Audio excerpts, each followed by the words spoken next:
Assalamualaikum warahmatullahi wabarakatuh. Waalaikumsalam.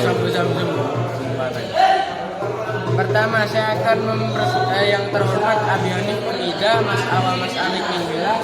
Kemudian selaku pengasuh pesantren Pertama calonnya Mas Hasan. Ya itu yang terhormat Bapak Ibuku yang di rumah keluarga. Semoga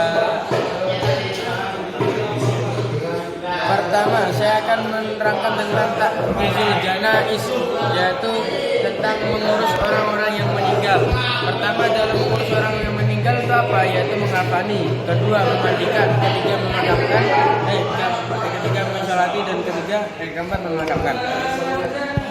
Nah dalam mengkafani atau mengurusi mayit itu ada dua cara. Yang pertama dalam orang Islam, kedua ada orang yang sudah kafir. Kalau yang sudah kafir, kalau yang Islam itu sama kayak tadi. Tapi kalau yang kafir itu ya agak itu cuma dia mengkafani dan memakamkan.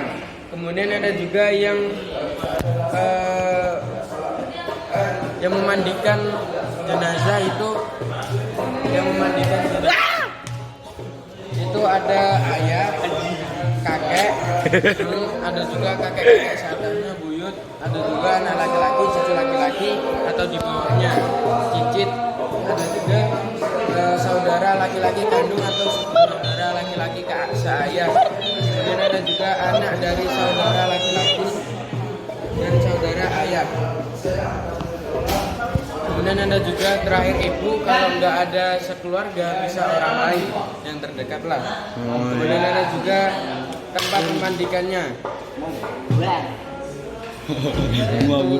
Tempatnya harus sepi, kemudian wangi. Wangi apanya? Agar kotoran mayit atau bau bangkai mayitnya itu tidak keluar. Kemudian ada juga yang tidak boleh, yaitu haram melihat mayit atau melihat aurat mayit. Kenapa? Karena ya haram melihat aurat mayit. Kemudian kalau melihat terpaksa melihat tuh nggak apa-apa. Kemudian ada juga pakai alat di tangan. Kalau mandikan tuh melindung tangan agar apabila memandikan dubur atau kubul bisa tidak terkena najis.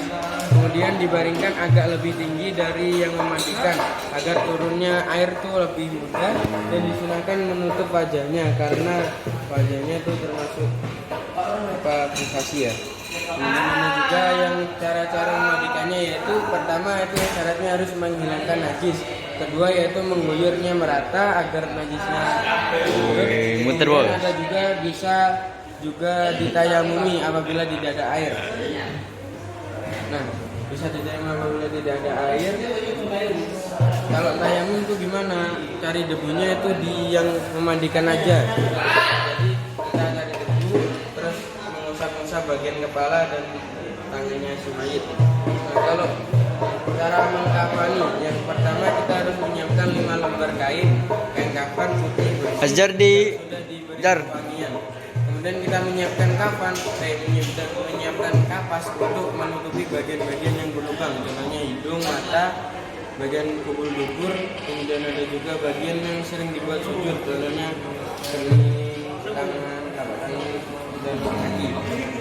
Yang 5 lembar kain ini, yang 3 lembar yang besar, kalau yang 2 lembar pertama ada serban dan kedua yang bisa menutupi badan mayit. Kemudian ada juga lalu dikasih wewangian dan diletakkan selang. Gleguk-gleguk. Warahmatullahi wabarakatuh.